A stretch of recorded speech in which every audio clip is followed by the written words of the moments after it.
What's good, fams? It's the Ride with Tmac here, and I'm here in my home city, Hawke's Bay, Napier. We're here to do a podcast with our brother. Introduce yourself to our viewers. Dear viewers, my name's Hayes and I'm from Hastings. Fams, we're going to be taking this story back across the ditch to Australia. Now, we're going to be taking this story back across the border to Hastings.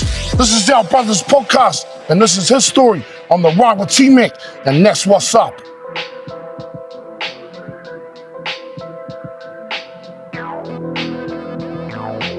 Tell my brother Hayes, thank you for coming on our podcast today, brother. Alright. Riding with Tmac here in the Hawke's Bay. Brother, introduce yourself to our viewers. Riding with Tmac.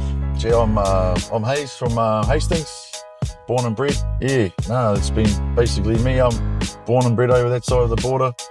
I'm on bail over this side at the moment, but it's good to be able to go back over that side and have a bit of a chat, bro. Yeah, my cuz. Massive. Brother, what is your full name, brother? Christopher Dean Hayes, and usually only my mother calls me that when I'm in trouble. So I just run by the last name, just Hayes. Basically, if I'm combing out, I'll never ever wake up to my full name getting yelled out. I'll always wake up to Hayes. So yeah, everyone just called me Hayes, or as life's gone on a little bit longer, I gathered the nickname Uncle. Boys over in Aussie started calling me Uncle because I got that uncle sort of a figure going on. But yeah, so some people call me Uncle, others call me Hayes, or just Uncle Hayes. Whatever's, yeah, it's me, bro. Cheer, my brother. Brother, we're gonna dive deep into your life story. Growing up here in the Hawke's Bay, brother. I think what's always close to me at heart is Raureka, the Sweet Leaves, the Blitty, the Campbell Place, Cheer. the Oliphant Road, the Gordon Road, and the Southern Road. We're about to embark over there too, yeah, yeah. Born and bred over there. 3 generations of my whānau through Raureka, my grandfather, who I never met, my father, my Papa Ray. He's been through Raureka Primary School and me. And Raureka's sort of where I think my life really started anyway, basically to do with the old kapahaka side of things and just basically not being racist, hey bro, just loving the brothers, hey bro, you know, and brought up hard too because the old brothers didn't take it easy on the little white boy. So you had to learn how to fucking back yourself and go hard too, you know. But I had a teacher there called Mr. Kershaw, Dean Kershaw, who was pretty influential for my primary years to do with the kapahaka and te reo Māori side of it, which I found bloody quite soothing and what's his son, Hawani Kershaw? Yeah, bro, shout out to the brother Hawani Kershaw if you see this. Yeah, hard. Yeah, and I know that Dean's passed away, so condolences to the whānau. Alright, condolences. Yeah, that man definitely changed my eyes and definitely showed me how to lead anyway. Showed me how to be a leader, gave me that leadership sort of step up, you know, as a kid. Being a white boy at a pretty dark school. You know, as they used to call me light bulb, because he'd be the only white boy on the bloody bed. So, you know, so when Mr. Kershaw said, no, you're all good, doesn't matter what colour skin you got, you can still fucking lead, bro. Gave me confidence, but I always found these, the Māori hymns and the Māori songs, they always just sort of like tickled my neck and just touch me here, you know, like, so that was something that I always carry on for me forever and ever. I'll never forget those songs. Even back in the old day, we had to have the projector, and you'd be pointing at the words, and, you know, you get that job at the school assembly, bro, and you point down the words, that'd be your job for the day, and old Mrs. Rasmussen or whatever would be on the old piano, and the whole school would be singing mean ass. It was pretty cool. And then Mr. Kershaw did a lot of kapahaka with us on the side, which was we do outside of school performances, and that basically gave me a mana on where I still stand with it today.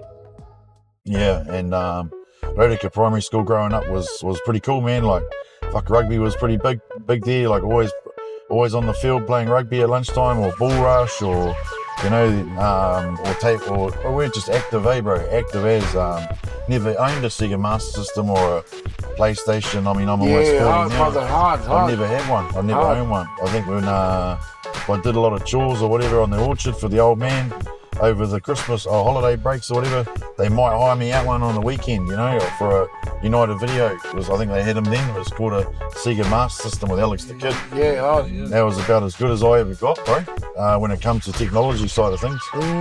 Until later on years of the teenage years when cell phones first come out. Hard. But school was cool, man. Like had a few good boys there. Some of them I still talk to this day. What were their names? Stormy Carroll, JJ Carroll. Wow. Stormy, I think, still plays for the Netherlands. And Yes, rugby, bro, he does. He's a machine. Shout out to Stormy, brother, if you see cheers out to this. Storm. And to the Carrolls as well, much love. Hard. Yeah, and then we basically started doing the old inter-school rugby. It was like, back then it was barefoot, eh? Yes, brother. Cold bloody Sevens, mornings, brother? Sevens rugby, in barefoot. Get out there with your bare feet on the man. great green We'd grass, bro. even have the old games after school. We'd go to Frimley and play them after school and till dark sort of thing, eh? You know, come home with just mud all over your legs. That was a good day back then. Life was pretty sweet, pretty simple. But yeah, there was that passion for leading and basically, obviously, Te Reo Māori and sport is where sport was a big thing for me back then. Hard. I was very active. Always wanted to do something outside, not so much inside, but always quite busy. Brother, what other schools did you go to growing up here in the Hawke's Bay? Primary school days. So primary school was Raureka. Primary school, first of all, it was Central Kindergarten, I think. I've still got a lifelong friend, Aidan Herrick. Shout out to the bro. And his daughter's my goddaughter. Wow. So you know, that's shout out to our goddaughter. 4 years old. We've known each other since around then, and we're still mates to this day. Still thick as thieves. So that's from Central Kindergarten, and then to Raureka Primary School, which is obviously generations through that school. Yeah, hard. And then I basically followed the Sheilas. I think I followed the Sheilas out to. They were all heading out to Havelock, so I better go out there and have a bit of a look out here. And once I got out there, I went, "Oh wow, this is something else. This is different, eh? Yeah, this is something else." So, but yeah, there was some fellas out there. There was that were pretty into their rugby too. So that was quite cool. One teacher there, Mr. Busky. I don't know where he's at these days, but much love to him because he was one of our coaches back then for the Rathkill Sevens and all that. And I met people like Joseph Skipper. And shout out Lawrence. to Skippy. Yeah, much love. Shout out to brother Chad too. Yeah, and Mahana Christie. These people I still talk to this day. Eh? You know, they're still like family to this day. Hard. And that's when so I got a bit of a trifecta going on here. Raureka Primary School to Havelock Intermediate, and then got a rugby scholarship to go to Naked Boys. And then I went over to there, and once the old back fucked out on me, had to have a back operation. Really, I didn't really find much interest in school once the old sport fucked. Finally, I know something about our brother that's sitting next to me. If you don't know, and some may know, is that our brother Chris Hayes that's sitting next to me was a talented rugby player growing up here in the Hawke's Bay. He was the Hastings East Ross Shield captain and the Hawke's Bay Ross Shield captain. All the rugby people in our growing up days know of this of our brother, because I know this. Our brother was talented, Whānau, very talented rugby player. In my eyes, I just told him today, Whānau, that our brother should have been an All Black. I didn't know our brother had an accident, but I knew our brother here that's sitting next to me, he is one talented rugby player. I only know this Whānau because I played Ross Shield against our brother. I played Hastings West against Hastings East, up in Wairau. Those are good games. Those are good games. Brother, tell us a bit about those days for you with the Ross Shield, brother. Bro, that was something that was just like just making Dad happy, eh, bro? You know, just make those teams and you focus on your rugby boy, and that was it. You know, you're gonna be an All Black. You know, and that was everyone's dream growing up, eh, was to be an All Black, bro. You know.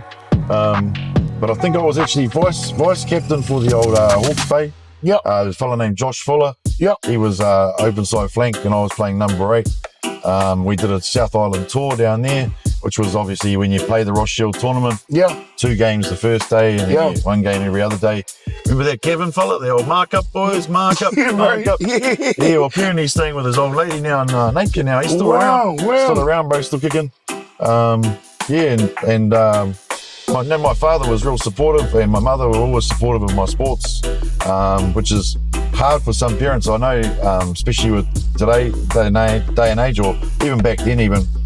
You're into so much stuff, bro. You know, you want to skateboard, you want to rollerblade, you want to do this, you want to do that, you want to play baseball, you want to play rugby. It's pretty hard for the old parents to keep up with what you want to do. Yeah. But that was always the core passion, was the rugby, and I enjoyed it.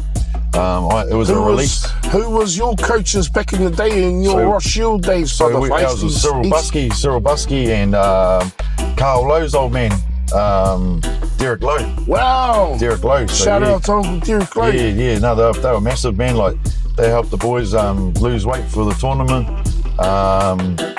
To make the tournament, because you had to be under a certain weight limit to make it. Hard. But everyone's I was on that journey. Yeah. No, that's right, bro.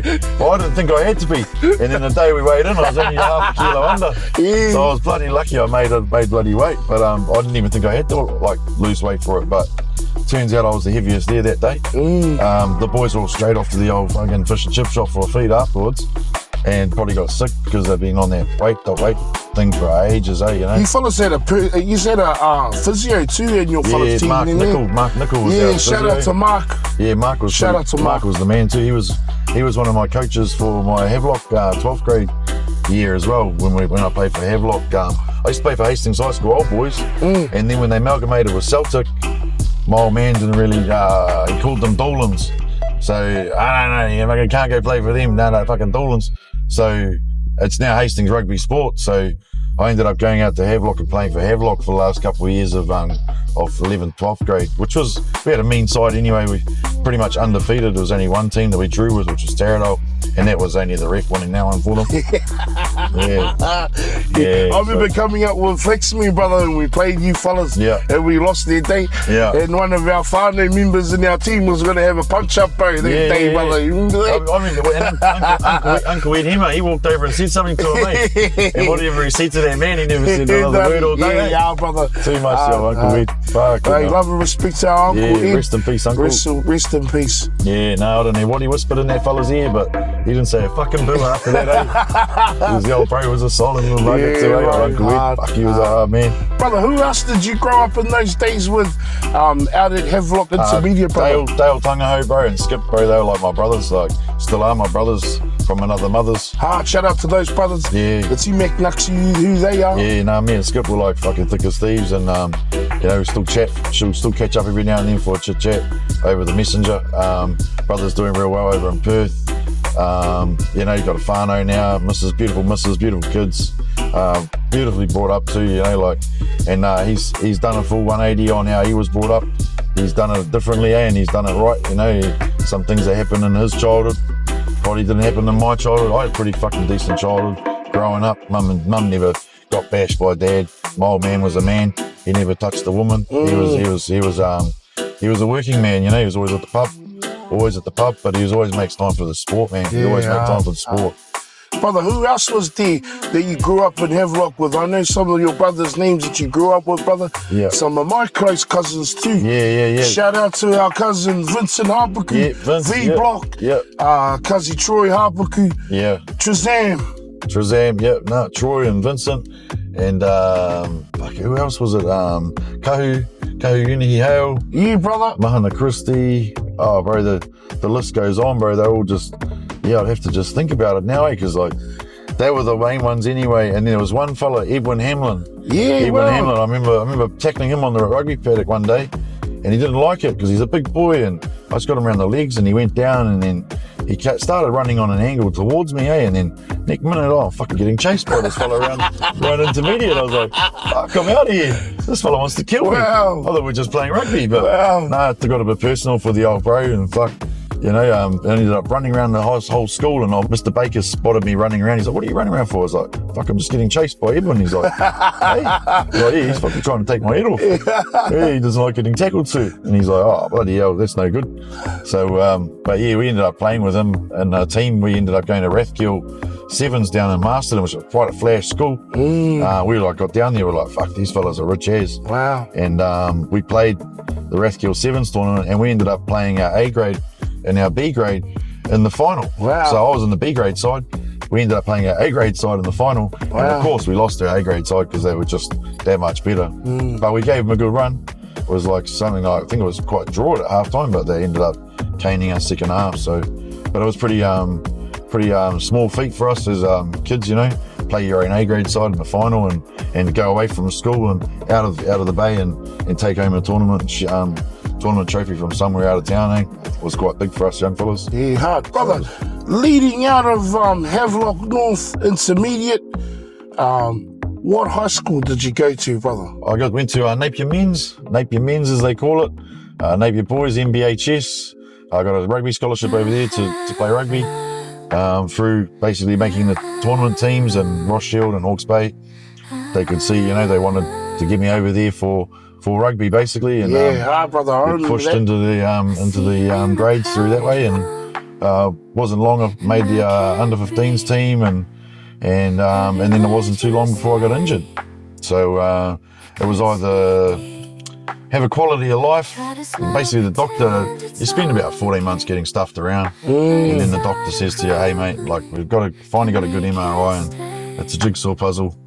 What do you want to do? You want to be in the wheelchair for the rest of your life? You can carry on doing what you're doing, or that's body on the line sort of shit. That was all it was, man. And plus, you know, like I was skating as well, doing vert skating and shit too. So like a lot of concrete impacts as well. So, but yeah, we were pretty nutty, like hundy that we were. And so I chose the quality of life and chose basically to leave school because I wasn't really interested in the school part of it. Yeah, I did like those school socials though, where we got to go dance with the other girls. They were cool. Yeah, some of them we didn't even show up, eh? My mum's car down the beach and I was in the back seat. Good neck minute. Yeah, no, we got caught. We put your mum and dad's car out of the driveway. No, they knew I had it. They knew I had it because I had my license, but I probably wasn't had one for passengers. But my girlfriend at the time, we snuck off down the beach and we were getting jiggy with it, so to speak. And well, fuck, I didn't know that they had a roll call for fucking for Sacred Heart. Sacred Heart? Yeah, they had a roll call going. So my partner at the time, the girlfriend, her name got called and she was meant to be there but wasn't there. So they had a fucking full line like squad looking for her. Like, wow. She was like wanted. Wow. She was. So unbeknown to me, we're down the beach, bloody getting the windows all fogged up and thought we're nothing of it. I dropped the back of the social and then went back home and copped it from the olds. They're like, you never even made the social, eh? And I was like, what? And they're like, Amelia's dad's rung us, blah, blah, blah, blah, blah. And, oh man, yeah, fucking, it was like bastard big time, eh? Bastard big time. So, no, there's the good times though, like, Native Boys was cool like that. And there was a good bunch of dudes, like, good bunch of guys, like, they had a hostel there too, so there was some weirdos in the hostel. Who were some of the big names you played rugby with coming out of... probably Dan Wainger, Watani Wainger, Boys, brother. Khan Hisketh, Joe Uteta. Joe Uteta was another machine. Shout out to the brother Joe. Yeah, he's over at Goldie now. Daniel Weiner, shout out, same brothers. with Wa's doing a different... Brother Wa, he's got a good little bit of movement going on over there. So brother. Brother Wa's doing some changing. But basically, he's completely... I love what the bro's doing from where he's come from. That's where he is. Men's, bro, and it's pretty cool, man. Shout out to your mahi, my bro. Wow. Yeah, love it, brother. And who else, bro? There was Brent Evans. That was there. These are all guys like slightly older than me. Yes. They were men though. These guys were like Colin Burke. They were huge, man. They were talented rugby players, like, bro. Three of me. I looked up at them. I was like, they were talented, brother. But they all go down just as hard, eh? Yeah, no matter how big they were, they just fall harder. So, but yeah, that was pretty massive. And then once that school sort of, with the back operation and 14 months off, basically, had to learn how to walk again. Yeah, hard. So got the old back operation done under an ACC, I think it was, and a bit of medical insurance through the old lady. And had my time off, and then I had my 8 months off, I think it was, for a recovery, and then straight into the forestry. Yeah, well, 15 or 16, I think I was in the bush.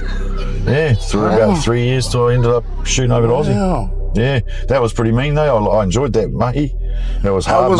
How was that for you, brother, in the bush? It was hard at first because when we showed up for this crew, me and the bro were both greenhorns that day. We didn't know, but the crew knew we were coming, so they just fucking felled all these trees in the creek. Yeah. So, well, you're not allowed to do that. Well, I found out later on in life, you're not allowed to do that. So, me and the bro were like beavers building up dams, cutting out these fucking trees out of these creeks. I thought, fuck, is this what it's supposed to be like? Like, fuck, we're just up to, we're waist high water, cutting up bloody pine trees out of this creek. And then we found out later on that you're not meant to do that. So, it was a bit of a stick up from that crew.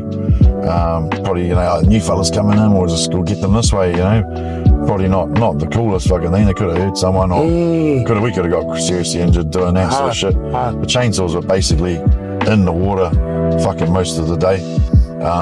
When you find out that they run underwater, no worries. But yeah, that was pretty mean because I got real fit. Thought I was fit till I got out there and actually did the mahi.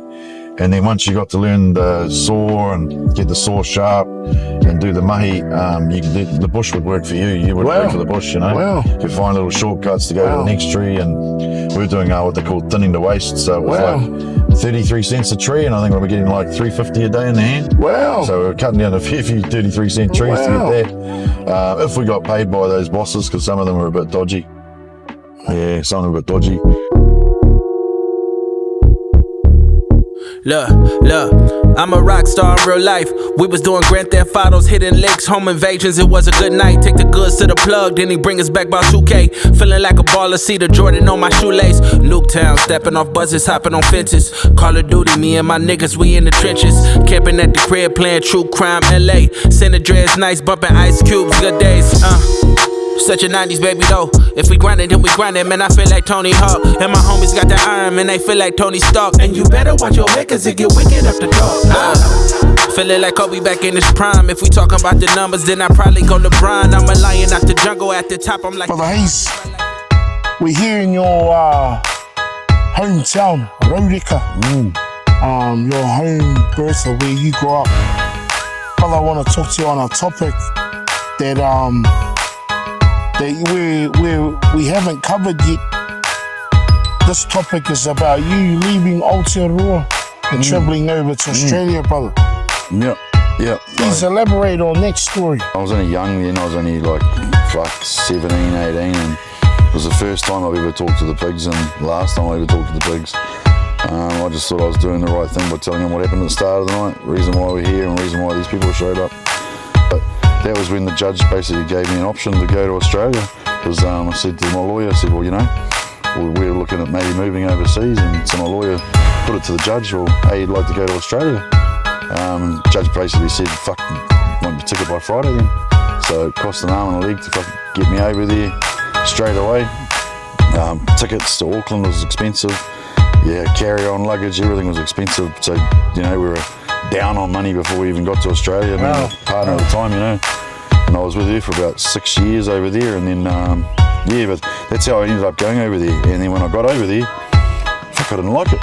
Yeah, true, I didn't like it. I didn't like the people. I thought the Aussies were fucking hard to get along with. Yeah. They weren't like us brothers, they were just different. It took me a long time to click with them, on their whole personality, their character, the way they are, their dryness. They're quite dry, and their humour.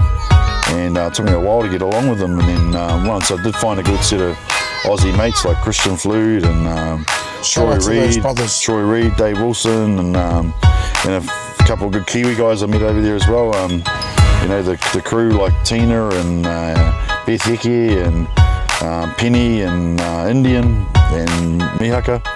All that Kiwi crew and slash Aussies were a real hard case to get on the piss with, and we had a good time over there. But it took me a while to get along with them, I didn't enjoy it at the start because I was just sweating. I was just sweating. I'd just get out of the shower and I'll sweat. I was like, fuck, this place is hot. It's muggy, it's fucking ugly, and I was used to the cold. So I didn't really like it at the start, and I thought, well, fuck, this is me, And we just moved into my partner at the time, whose dad was fucking loaded, bro. Loaded, he had a Bentley and a Range Rover and big ass house on the beach, flash ass fucking place on the beach, built most of Tin Can Bay and Rainbow Beach, KJ Homes. And we ended up buying a car down in Mooloolaba, and I fell in love with the place. I said, fuck no, this is us. And the partner at the time wanted the Gold Coast, and I said, fuck the Gold Coast. This'll do. So Maluluba is a beautiful place. It was, man. I've been up there. It was fucking Shout beautiful. out to Maluluba. Yeah, and so we had a mate of ours, Mikey, who just moved over a couple of weeks before us. We're staying with a bro, Ant. The bro's another 501. He's come back the same terms as me, not Mikey, but the bro, Ant. He's a solid cunt. I met him the first couple of weeks there and clicked it with him, and we're still mates to this day. The bro's back here as well with me, and over here in Napes at the moment, and he's a solid cunt, bro, good mate of mine. When you need a mate, he's always there. Yeah, hard. So I always do the same for him. Hard, brother. And he was running amok in the sunny coast when I got there. I thought I'd seen some shit, but fuck yeah, it was next level, man. It's double up over there, fuck, bro. it was next level, bro. Straight out. Extra. Double up. Yeah, they weren't wearing greenstones, they were wearing fucking chains, and they were looking like this. Big fucking chains, and I just thought, I didn't think much of a chain, so you could just go out and buy it. I didn't even fucking know what they costed at the time. To me, a greenstone was more important. Yeah, hard out, brother. I still got my greenstone that my mother gave me. It sits next to me in bed, on my bed's head. But so that was a bit of an eye opener, bro, to see what was going on over there. The movement, the way it was trafficked, just the whole fucking just cut loose, man. These guys are having Sunday sessions that would go through to Monday, Tuesday, Wednesday, Thursday, Friday, and then the drinking got quite big for me over there. So I got a job real easily got a job, because it's just in my nature. I always mahi hard. So I got a job working for a building company, and basically they said to me, well, when can you start? And I says, well, I'll just go back up to Harvey Bay. I've just bought a car. I'll just go back up to Harvey Bay, and I'll be back by tomorrow. And he goes, oh, no, fuck it, don't worry about it. It's only Friday tomorrow. Start Monday. So we got a little lodge thing at a camping ground, and we were set there for the week, and then I got to start at mahi, and it was all good, tickety-boo. And then by the end of the week, we'd run out of they had no more camping ground spots for us. Wow. So we were almost going to be living out of the car. Wow. And just how things happen, how everything sort of works out for yourself if you put your mind to it. The partner at the time managed to crack it. We got a house 1 street back from the beach, a place called Roderick Street in Moffat Beach in Caloundra. And it was just beautiful, bro. It was like 3-story fucking house, fully furnished with a tile rooftop, fucking overlooking the beach. And I was like, fuck, Hastings to this? Fuck, we cracked it, $300 a week. Fuck, this is awesome. So just fell in love with that place. Started, because I always did a bit of surfing and skating and that. So surfing became my own thing, because the beach was right there. And I ended up bringing my old board over from New Zealand. I got my mum to bring it over when she flew over for a visit, and so they brought my old school board over. It was a 1962 Atlas Woods, and ended up getting that reconditioned, and I surfed that thing right till the day I basically left the sunny coast, and fell in love with the beach. Got to know how the wildlife worked over there. You hear this psh, it was always a turtle, It was a turtle popping up. It wasn't a crocodile or a fucking shark. It was always a turtle. So it was always quite calming in the water out there. Seen some big sharks over there, but none of them to worry about. They were all pretty harmless sort of fucking seen some big sharks, some ones bigger than the board, but they were all just like those old gummy sharks that I just needed to be worried about. So but that beach life, and then there was the party life too. The party life, fuck, they partied hard. That's when the Eckies were out, and I had a 21st, and I didn't know too many people. I'd only been there a couple of a year, and I asked my best mate Aiden, I said, fuck bro, you can come up my 21st from Sydney? He goes, nah cuzzy, I can't make it. So oh, ratchet, so I'm just going to spend my 21st with a bunch of random strangers. Nothing like what I pictured today, Nothing like what I pictured. So I'm thinking, fuck, ratchet, my bro's not going to be here. But another one of the bros, Dale Thompson, he came up from Brisbane with his partner Jackie, and another fella, Leon Tohuriri. Shout out to these brothers. Yeah, they all come up for it with their beautiful partners, and then my bro Aiden rings me, bro, where the fuck's Sugarbag Road? I was like, fuck, you're in Caloundra. Fuck, bro, and ended up going to the KFC or wherever, meeting at the KFC, and fucking hugged this fella so hard. We'd done these fucking 360s, and we both fucking fell over. And back to my house for the party, and started pouring my yard glass with tui, because every man from Hawke's Bay wants the yard glass with tui. Took a while to find the beer as well, because you couldn't just find it over there. And the boys are like, what the fuck are you doing? You can't fucking pour your own yard glass. So that was where I fucked up. I left him to it, and he got spiked to the motherfucker. Had a great weekend. Ended up getting my mate a ride back to the airport on the back of a Triumph Daytona. I think he was in board shorts and a singlet, and they still didn't make the airport, so he had to get the next flight out. But yeah, much love to the bro for making that that 21st special for me anyway. 100. My partner at the time did a nice booklet where people could write in it, sign it, and she added photos from over the years. I just kept getting added to. Yeah, I've still got that book to this day, even after shed fire and shit. So I've still got that book, you know. Wow. Quite cool. Brother, coming out of Maluluba, where else did you go over there in Queensland? Queensland, so I was Caloundra, Maluluba, Sunny Coast, and then broke up with that woman, which was needed to happen. We were just toxic together. We were swinging for a while. It was just nothing was healthy anymore.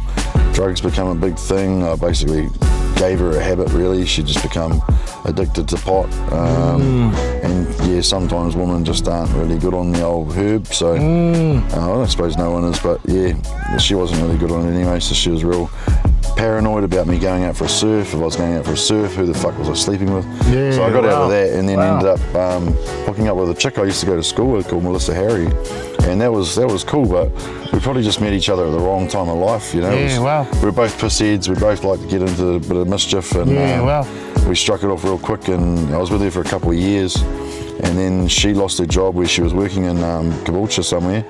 So I ended up leaving my full-time job in the Sunny Coast and we moved down to Brisbane. Wow.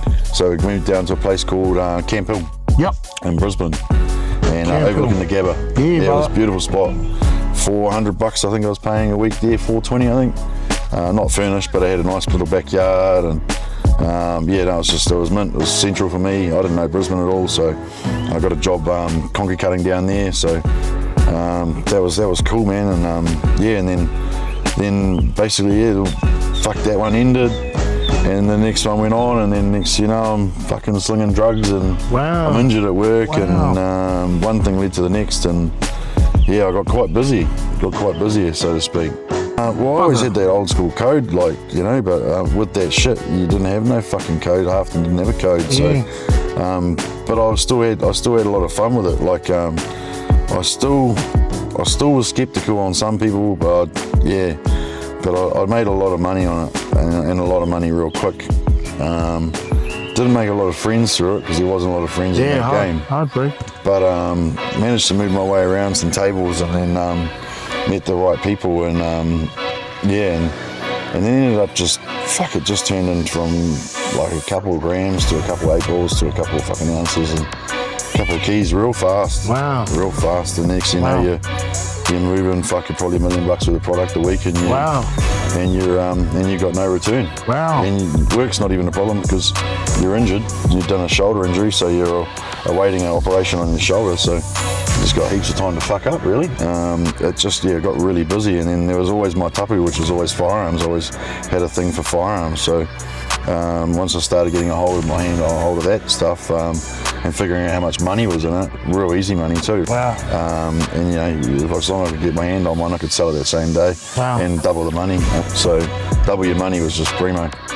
You know? Brother, moving from Brisbane, did you ever venture down to the Gold Coast to live as well? Bro, I had a little spot called the Hayes Highway. It was actually called the Bruce Highway. Wow. I'd drive down there on a Tuesday night from when I was even in the Sunshine Coast. After I broke up with that partner, I took a lot of acid. I was on acid for probably 2 years. I was taking a couple of tabs to sometimes 3 or 4 tabs a day, and working in the same respect. But I'd go down there on a Tuesday, get 1,000 tabs, like a sheet, and then fucking drive back up to the Sunny Coast and just sit at the pub and flick cardboard and drink and get drunk, and just have a good time, and I was just living on acid, man. It was a wild little time. So Thursdays was taken up, Tuesdays probably pick up a root while I was down there, and then wake up at some random's house, and then fucking get my way out of there. And I'll be back at work by 6 though. Wow. I always made it to work, you know. Always made it to work. There was just one time when a guy gave me a bottle of liquid acid, and he told me just to have a couple of drops, and I actually grabbed it off him and squirted my tongue I went haywire. I went fucking bush for like 3 days. Don't remember any of it. Found my car, fucking idling still. It was been idling for like 2 days. Wow. And it must have run out of gas, so the ignition was still on, so the battery was flat. I was in the middle of bumfuck, a place called Beer Barn, way out in the back of the Glasshouse Mountains. And old mate reckons, fuck bro, you're a little bit loose, we had to kick you out, man. Fucking, you started chewing our fucking phones, our Nokia D2, D10s up. Wow. It's like fucking trying to eat their phones. I was like, what the fuck? So, yeah, that was a pretty wild little time. I spoke to the boss too during this period. Don't know how. I was meant to show up on the Saturday for work, but I didn't. I rang him on the Monday, said I won't be in on Saturday. So, I remember Friday was when I dropped it. So, it was like gone for like 4 or 5 days. So, if anyone you listen to this, be careful with that bottle of liquor. It's definitely 1 or 2 drops, for sure. So there was a lot of drug use with that part of life, you know. With that lifestyle, I was indulging. Always thought I had a bit of a grips on it, you know. I just fucking fill the pipe and just smash it. And fuck, I've got control of it. It hasn't got control of me. I'd fill it up and then watch people just sort of like watch it go around, and I'd just sit there and go, anyone want to come to the shop? Someone might get up. I might be like, oh, this guy's probably worth knowing. Yeah, wow. So like, to me, that guy was good. And then there's just the people I met along the way, man. There's some fucking putrid people. There's some fucking good cunts. There's some real shit cunts too. But basically I wasn't stressing about money because I was getting 3.5, 4 grand for fucking work cover because I was on the flying inflated mine sites, and I was working in the tunnels in Brisbane as well. Wow. And because you helped build those tunnels. Yeah, that's where a lot of my use started, was because I was working so much overtime for this one company that I was just fucking drained. So I started using a bit of gear to basically have a bit of fucking oomph to carry on. And I didn't realise it till I went into jail and I saw a photo of myself outside previous to me going in. And I said, fuck, is that what I look like? And my partner at the time, she said, yeah, but you couldn't be told, you know, you just couldn't be told. I was like, fuck, why didn't someone tell me? Yeah. I was 63 kilos wringing wet when I went in. Wow. So, you know, and then I went in and everyone inside was all in because of the gear. Wow. And if it wasn't that, it was something to do with that, or someone, because of that, they met through that, and so it just turned me off the fucking shit altogether, eh? Wow. So it's been a big turnaround. So I did a bit of a whack over there for arson, and that was the main charge, was arson. And I thought I was looking down the barrel 25 years, and got a lawyer. There was nothing on me. There was nothing on me for the arson. They just basically, it was their word versus mine, and it was one phone call to my old man where I thought I was being clever, and I said, oh yeah, I allegedly fucking did this, Dad, and I allegedly did that, Dad, and I allegedly did that, but it's all alleged, Dad, the police alleged. My lawyer just goes to me, fuck mate, 1,500 phone calls have just gone through and you just fucked up. You could have just done your 13 months on remand and been free man, and you could still be in Australia. Now you're fucked, you're going to be deported. And I was like, true, the deport's on the fucking cards. He's like, yeah, that's what's happening. And I'm like, yeah, I've been, well, you know, sort of trying to gauge it, but because you're on a remand centre, there's not much of it going on. People don't know a lot.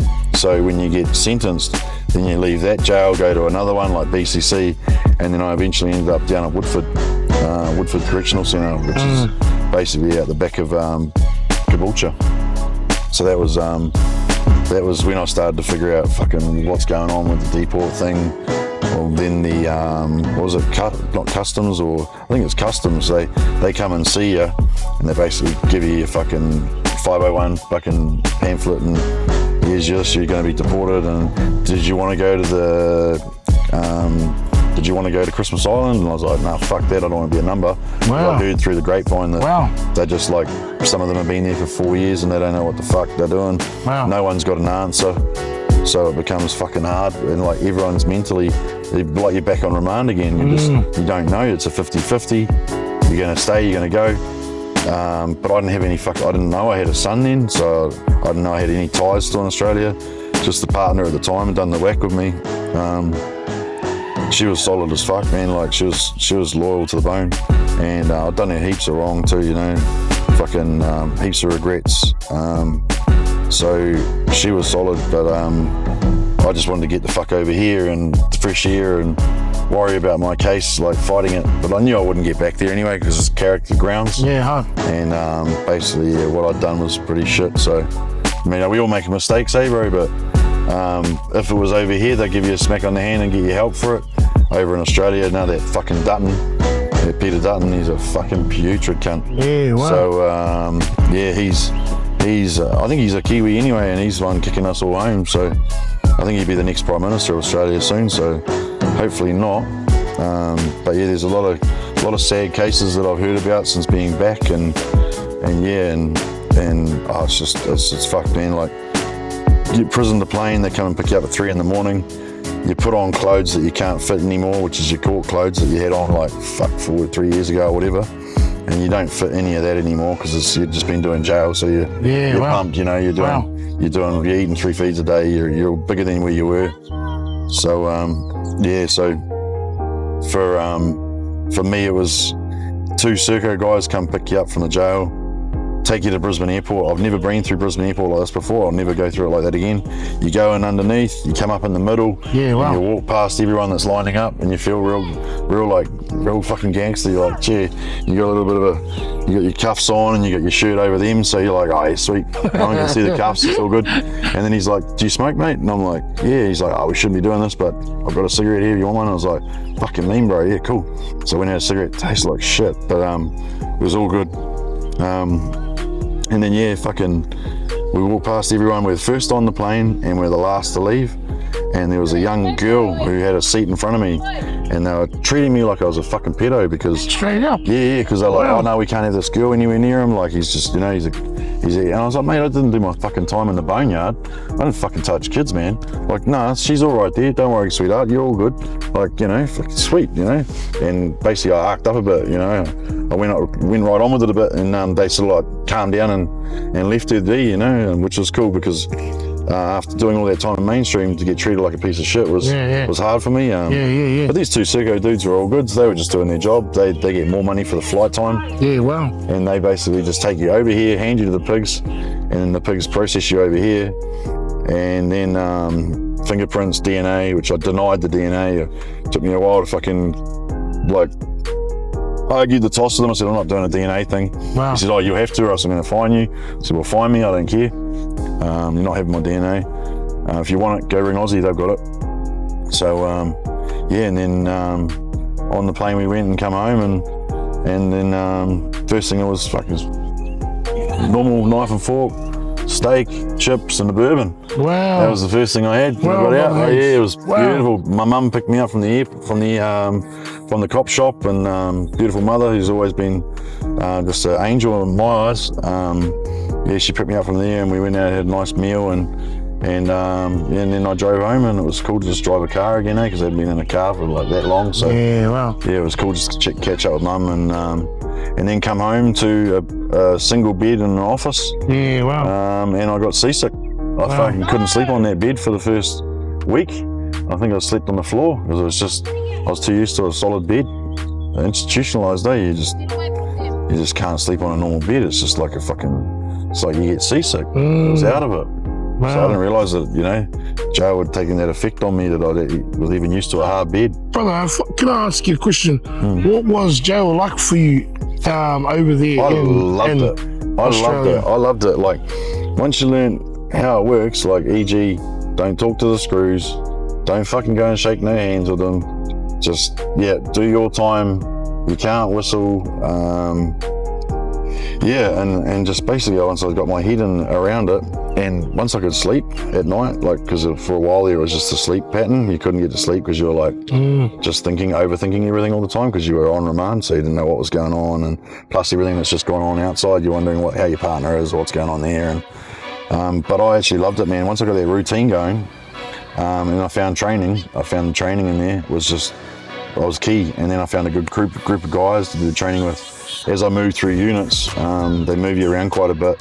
At the start, like, I got in a punch on the first couple of weeks I was there, so I got tipped out of that unit into another one, and then I was in that one for quite a while, and then all of a sudden one day you like pack up your shit, bro, you're gone, you're going to have a D block. So I went over D block, and D block was like proper jail. Like, boys are doing proper time over there. Some hectic motherfuckers in there, and and there was it's quite a big man unit too. It was like, I think it was like 100 and something man unit. Wow. So quite big, and but doubled out.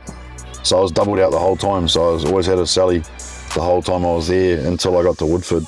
Woodford, I was singled out. What's the What's the definition of the boneyard? Boneyard's protection, bro. It's like seg here, Okay. like segregation.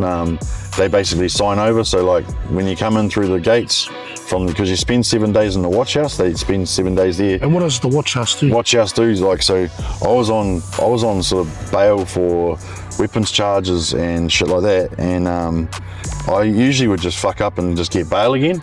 So I thought for some fucked up reason I'm going to get bail again, and I'll be sweet. But this time they're like, no mate, no bail. You're denying your bail. I was like, oh, what's that mean? Like, you're off to jail. I was like, oh fuck, true. Shit, it all started at home. Right, so 7 days in this watch house, they just basically clean you out. Wow. So they just dry you out if you're all coming down off the shit. For me, it was weird because I spent like a while on the run. So from when I did the crime, I'd spent a little while on the run. So I did the last few days before I went into the watch house clean. So I was actually good. And then I had this book that this woman I was seeing at the time gave to me, Dr. Jekyll, Mr. Hyde. And I was reading it when the screws come in. They're like, what the fuck are you reading, mate? And I was like, oh, I'm just trying to figure out who I am. I didn't realise that the whole way through the book, man, that they were the same person. One was doing the killing, one was doing the cleaning up. Wow. So I didn't realise that was sort of the person that I was at the time. But that's what she says, you know. In my eyes, I probably wasn't. But the watch house, 7 days in there, everyone's hanging out to go to jail because all they want is a fucking decent feed of cereal. Yeah. Because they just got the shitty ass, like, fucking watch house food. If you're in the Gold Coast, apparently you get pizza. So yeah, I mean, if you get locked up in the Goldie, but then yeah, but it was more like meals on wheels sort of shit, eh? Just real minor. You're always hungry. Yeah, wow. And you couldn't just grab a drink of water when there was a tap, but it was just, you know, shitty. You know, the water's like over there, it's just crap. So then when you get to jail, you come through the thing and they get your intel, like ask you a series of questions and stuff, and they'll be like, oh, so do you fear for your life? Is there anyone here that you are worried about? And I go, no, I don't know no one. And they go, it's not about owning no one. Well, yeah, I suppose it is, mate. And I go, what's cool? And mate thing was like, yeah, you couldn't even do that. They couldn't even call him mate. So, and I've seen the way that the couple of the boys that have done a bit of jail were with these crews, and they're fucking treating them like shit, eh? And I was like, fuck, these cunts are going right on with it. They're fucking hard case. So they're, so anyway, fucking got processed through there, and I went to Unit 7, which is like, you got to go there for the first couple of nights, and they figure out where they're going to send you around, and then they split you up and around the jail. So your first mates who you think you got there that day aren't going to be your mates the next day because you're going to be shipped around. So they got used to throwing everything in a blanket and fucking moving on, you know? Wow. Like a handkerchief sort of thing. Wow. Yeah. Brother, getting deported for you. What was that like, bro, the transition coming back home? Fuck, it was slow, bro. It was slow, and for me it was good because I've got a cultural connection to my whenua here. I know my whakapapa. I know where I know where my roots are, eh? It was so, and I got supportive parents, so that was cool. But for others, yeah, it's not like that. For me, it was fuck, I'm going back in time, I'm going back in wages, and I'm starting again. Yep. So like, you know, I've started again a few times over that Aussie trip. So now I'm starting again. So you come back with a suit. I didn't even come back with a suitcase. I think it was like maybe rubbish bag. Yeah, rubbish bag basically, bro. Of clothes, like whatever my partner at the time could put together for them, and then send back. And some of the shit that she'd send back with me didn't even fit anymore. Like, you know, it fitted me then, but you know, the thought was nice, but it didn't even fit me. So when I got back here, I was like, fuck, I had to look for a job. I was on probation for fucking 2 years. On probation for 2 years. I had to check in with these guys, and if I committed a similar crime to what I'd done over there, I would be going and doing the rest of my suspended sentence, which was fucking so much on suspended after whatever. I'd be going in and doing the rest of my whack here at Aotearoa. So I was like, hey, this is a bit double jeopardy, you know? Like, how can that happen? Like, it's just, yeah, beyond me. Like, I've just done my time. Yeah. Done the crime, done the time. I should have been a free man, but you weren't. You come back and you're a bloody rigmarole again, and back through the system again. Wow. So to me, it was a bit frustrating, and then there was just I don't know anyone over here no more. Like, this used to be home. I used to know everyone. Go to a nightclub, you know everybody, but no, not now. So fuck, you have to get to know the bay again. So put the feelers out, figure out where the bros are all living now, And basically what had happened over here was everyone just got fucking worse. Wow. So I was like, fuck, so I had to sort of stand clear of some of the old bros because they were a bit deep, so to speak, like deep. And so yeah, no, you just leave into it. And then there was, when I caught up with the whāngai family of mine, Cliff, he was always special to me because when the bro Dale moved over with the bro Aiden, the year before I did, I went and hang out with the old man, and he was cool, man. He had a whole different look on life, this fella, and so I went and caught up with him, and I had a bit of a cone with him and that, and I greened out, and it was just all cool, man, because everyone was just carrying on doing their normal thing, like it was just the norm, eh? And my partner at the time was quite disgusted in me because of how the condition I'd let my body get into that day. But hey, you know, when your body's a temple and you go and hit a bit of Mother Nature, she's going to fuck you out. Yeah, so she fucked me right up. And well, after that day, it was straight back on it again. And then I was, because I've always had a drug habit with marijuana and pot. It was just, I didn't touch the gear until like 25. And, you know, basically, I had most drugs under the sun, but marijuana was always my thing for my back pain and shit. But since I've just done like a couple of years of clean time up, I realised I don't actually need it for the pain. It's more of a, so I think it's just an excuse. I call it numbing the pain. Yeah, numbing the pain, numbing the feeling on the inside, And it was sort of too, it was to do with traumas too, eh? Yeah, hard. Too much dead people, eh? Yeah. Too much traumas in our lives that we've got to carry, eh, brother? And you didn't realise it. Deep, eh? You don't realise it until you actually have to do a cultural report or a drug and alcohol report through the system, and you figure out exactly how bad your usage was. You know, but like alcohol for me was like fucking water. Like bourbon was just, I'd wake up like a fizzy drink, eh, brother? It was a fizzy drink, man. Fizzy drink. I mean, like I've been sober for a couple of years now. Yeah, nice. This is the most amount of sober driving I've done in my life, and it's so good to be able to do it, especially having a work view. You know, I'd hate to be on the piss and not be able to get anywhere, eh? So it's cool to be able to be sober and to be able to get around. Yeah, nice. So no. I want to topic to you, brother, on a topic where it's pretty personal to yourself, brother, inside your story today. Brother, how has your mental health been since deported back from Australia to the Hawke's Bay, brother? I think I've been working on filling my own cup, eh? But since I come back, I was still running a bit of a muck, and then recently committed a few more crimes, and then fucking decided that, all right, I'm fucking getting to 40 now. Time to fucking wake up, mate. And a mate of mine actually said, bro, you got to fill your cup before you can fill anyone else's. So I've been in and I've done the NA thing, I've done getting my tags and all that stuff, and I've done anger management class with Dove. I think it's changed names now, but yeah, we did it with Dove, which now I still carry on doing a men's support group thing, so we run our own one. Basically within the guys that have passed the course, we all wanted to hang around and stay on. And then Pete's like, nah man, you guys got to I've got to make way for the other fellas, you know? So how about you guys just run your own one on Tuesday. I'll be here, I'll get you pizzas, and you guys run your own one. So that's been pretty good for just me checking in on where I'm at with my anger management side of things. The mental health for me was basically getting over the whole fact that you're working for chump change here, eh? It's just crazy, but I've gone and knuckled down since I've been on this new journey, and I've gone and got my qualifications, and so the job's got better, the more money's got there, which is all good.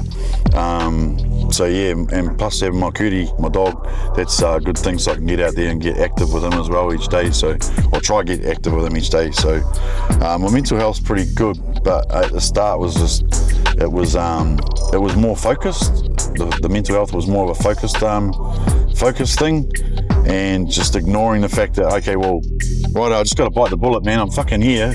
It's what you do. It's what you make of it, eh, man? You can fucking, you can cry till the sun comes up, but you're not going to change anything unless you change. So that's been the big thing for me, was just to knuckle down and basically back then it was prepare a whare for a partner who was going to move over. So I had to prepare that, and which was all basically everything went in suit, and everything's worked in suit. And I'll keep myself around a couple of good fellas in the bay, the brother Hawke, Aiden and the brother G Red.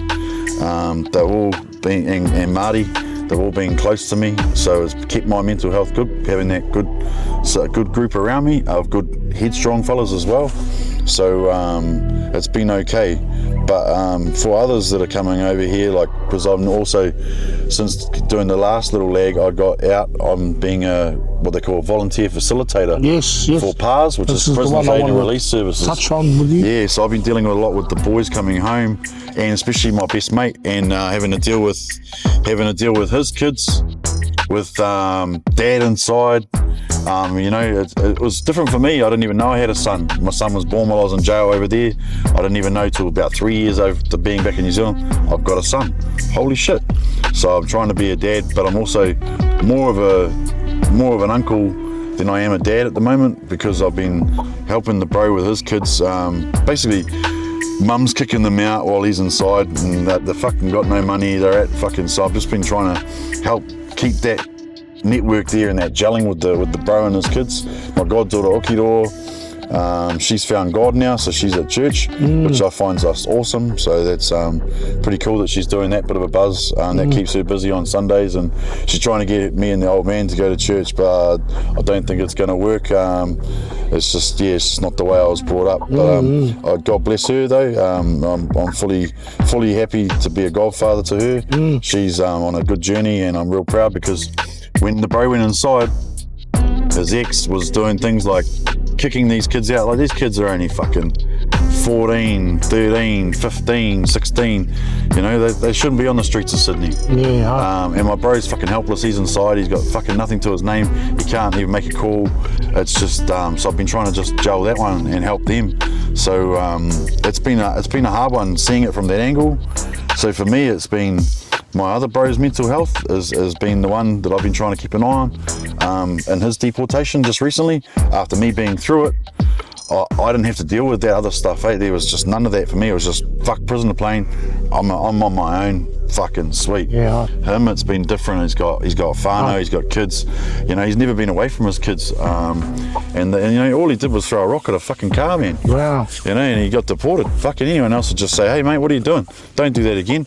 They kick him out of a fucking country, you know, it's just fucking bullshit. So yeah, I've been just trying to help them, and the three beautiful kids, Kingston and AJ, and the two boys are coming over soon, and then the daughter's going to come over later on. So everything's looking up. So I'm looking forward to seeing my nephews and my niece, which is cool. And my mother's actually going to go over to Australia later on this year and meet my son. Yeah, smart. So that's cool, because that's something I can't do. I wanted to touch on that with you, with your son. Yeah. Brother, what message do you want to leave for him with inside your podcast, my brother? I love you. I wish I could be there. Dad fucked up, but we all make mistakes, and you're definitely not one of those. You're definitely you're turning into be a real good, humble young fella. I'm real proud of you, and it's been cool getting to know you a little bit, eh? So yeah, just keep going, keep doing what you're doing. Be humble, kia kaha, and be good to the ladies in your life, my bro. Because yeah, after seeing what you've gone through with your mother and reading your case notes, it was quite saddening. I've seen some stuff in my life, and I probably wouldn't even want to read much more than what I did through. And about 7 pages in, I don't want to read anymore. So the young fella's taken out a lot. As a young fella, he's done real well. I'm real proud of him. Yeah, and Dad would be there in a heartbeat if he could. But I unfortunately a 99-year ban. Hang on, make that 92 years to go. 92 years to go. What's your son's name? My son's name's Roman. Roman If you Munro. see this, Roman Munro. Dad and I, the rival Tmac, we love you. Yeah, I love you. Yep. Hard out, and yeah, just keep being you, bro. Keep being you. Don't be anyone else but yourself, and stay humble. Brother Hayes, we've come to the end of your podcast today, my brother. Yeah, it's been good. And the rival Tmac does this message for all our viewers especially from here in Aotearoa, Hawke's Bay, and our viewers over in Australia and around the world. Around the world. Brother, what is a key message that you can leave for our viewers of inspiration and change, brother? It's never too late to change, and as long as you fill your cup, you can always fill someone else's. And don't forget your roots, because it's what makes you who you are, eh? Yeah, where you come from is what you are today. Without that past, there is no fucking future, eh? Cheer, fam, just the Raureka Tmac here. And we're here at the end of our podcast with brother Chris Hayes here in Havelock on top of Tomato Peak here in the Hawke's Bay. Brother Chris Hayes, thank you very much, brother. Much love, bro. Much love, brother, for your testimony. Bro, love what you're doing. Love it. And this is our brother's story, so we want you to come and hear it, see it on all platforms, TikTok, Instagram, Facebook, YouTube. And this is us on the Raureka Tmac, and that's what's up.